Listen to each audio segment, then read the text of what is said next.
संकेश्वर येथे आयोजित रसिक व्याख्यानमालेत होय मी सावित्रीबाई बोलते या विषयावर फुले दाम्पत्यांच्या संघर्षमय जीवन प्रवासाचे प्रभावी अभिवाचन सादर करण्यात आले. या कार्यक्रमात मधुरा हराडे आणि विशाखा जोशी गडिंग्लज यांनी आपल्या दमदार सादरीकरणातून स्त्री पुरुष समानतेचा संदेश अधोरेखित केला. आज समाजात स्त्री आणि पुरुष समानतेच्या दिशेने सकारात्मक बदल घडताना दिसत आहेत. या परिवर्तनामागे सावित्रीबाई फुले आणि ज्योतिराव फुले यांचे मार्गदर्शन आणि कार्य अत्यंत मोलाचे असल्याचे मत यावेळी व्यक्त करण्यात आले. पूर्वी महिलांना समाजात दुय्यम स्थान होते. शिक्षणाची संधी नव्हती. मात्र ज्योतिराव फुले यांनी पत्नी सावित्रीबाईंना स्वतः शिक्षण देऊन पुण्यात मुलींसाठी पहिली शाळा सुरू केली. त्या शाळेत सावित्रीबाईंनी शिक्षिका म्हणून कार्य करत महिला शिक्षणाची मुहूर्तमेढ रोवली. या ऐतिहासिक कार्याचा आढावा अभिवाचनातून जिवंतपणे मांडण्यात आला. यावेळी 1877च्या दुष्काळात स्वतःच्या घरातील पाणी जनतेसाठी खुले करून दिल्याची घटना, विधवांवर होणाऱ्या अन्यायाविरोधात उभा केलेला आवाज, सत्यशोधक समाजाची स्थापना तसेच अनाथ मुलांचे संगोपन अशा अनेक प्रसंगांचे प्रभावी चित्रण यावेळी करण्यात आले. महात्मा फुले यांच्या दुःखद निधनापर्यंतचा संघर्षमय जीवन प्रवास रसिकांसमोर उभा राहताच सभेमधील वातावरण भारावून गेले. फुले दाम्पत्यांचा हा जिवंत इतिहास ऐकताना श्रोते अक्षरशः खुर्चीला खिळून राहिले. त्यांचं बोलणं ऐकलं तेव्हा मला कळलं का शेठजींना मामांजींनी मध्ये शाळेतनं काढून घरी बी ठेवलं होतं. पण पुढं गफारबेग मुन्शी आणि लेजिट साहेबांना सांगितलं ह्याला शिकवा म्हणून, आणि म्हणून शेठजींची शाळा बी सुरू झाली. लगीन लावले आणि शाळेला जातात. चूल आवरत होती त्या आलो आणि हाका मारायला लागलं, सावित्री ए सावित्री. आले आले, भाकर झाली, कालवण बी झालंय. अगं जेवण नगत माझी बाहेर ये. भया भया भया भया भया, आज काय झालंय काय शेठजींना? हात भराभरा धुवून बाहेर आले तर मोर पाटी पुस्तकांचा पसारा. म्हणलं काय हे बघितलं, पण काय हे? आता शिकवणार हाय मी. काय? वाचाया लिवाया शिकवणार हाय. होय का? कुणाला? तुला. काय? होय, शब्द शिकवणार हाय. काय? म्हणजे मला वाचता येईल? तुम्ही वाचता तसं? हा न लिहता येईल? तुम्ही लिहता तसं?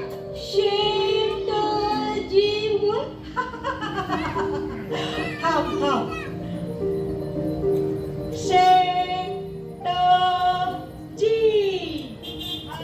गिरीवाता.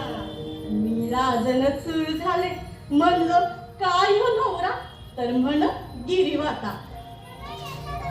क ख ग घ क ख ग घ त थ द ध त थ द ध. काना मात्रा येलांटी उकार आकार आणि त्योच ध्यास. कला काना काका कला काना काका. बबन हात धर बबन हात. मला लई कंटाळा आलता पडदे समोर बसल्यालं. म्हणलं शेठजी हात धरा.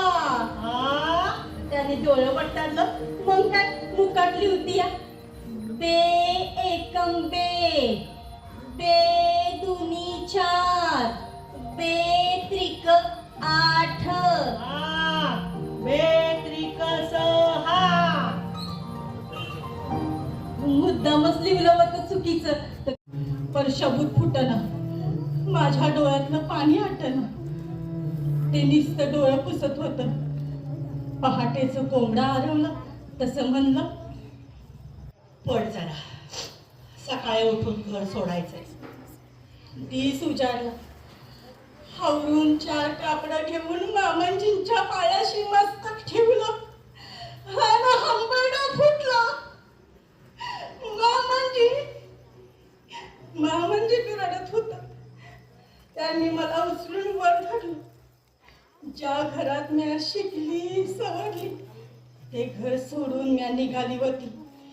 पुन्हा घरात येण्यासाठी पावलात पावलं अडकत होती. तर घर सोडलं.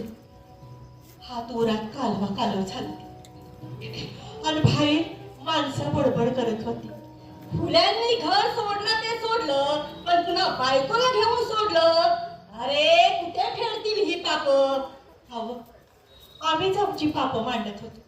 व्याख्यानमालेत संकेश्वरसह पंचक्रोशीतील रसिकांनी मोठ्या संख्येने उपस्थिती दर्शविली. कार्यक्रमाच्या प्रारंभी व्याख्यानमालेचा आढावा श्रीकांत नाईक यांनी घेतला. अशा प्रकारचे आहे. आपण सर्वजण नवं काहीतरी ऐकायला म्हणून त्या संख्येनं आपण जर उपस्थित राहता ती अतिशय आनंदाची सुरू. आणि गेली 19 वर्ष आपण सर्वांनी ही एक प्रकारची तपश्चर्या केली. सदा तरी या गोष्टी होत नाही. आणि आज मी पाहतो की ही छोटी मुलं ज्या गावावरून आलेली आहेत त्यांचं मला विशेष अभिनंदन करायचं आहे. स्वागत सागर माने यांनी केले तर आभार प्रदर्शन जयप्रकाश सावंत यांनी मानले. विशेष म्हणजे अळगुंडी तालुका गडिंग्लज येथील सरकारी प्राथमिक मराठी मुलांच्या शाळेतील 50हून अधिक विद्यार्थ्यांनी कार्यक्रमाला उपस्थिती लावली. विद्यार्थ्यांच्या या उत्स्फूर्त सहभागाचे सर्व स्तरातून कौतुक होत आहे. संकेश्वरमध्ये रंगलेला हा अभिवाचन सोहळा फुले दाम्पत्यांच्या कार्याची नव्या पिढीला प्रेरणा देणारा ठरला.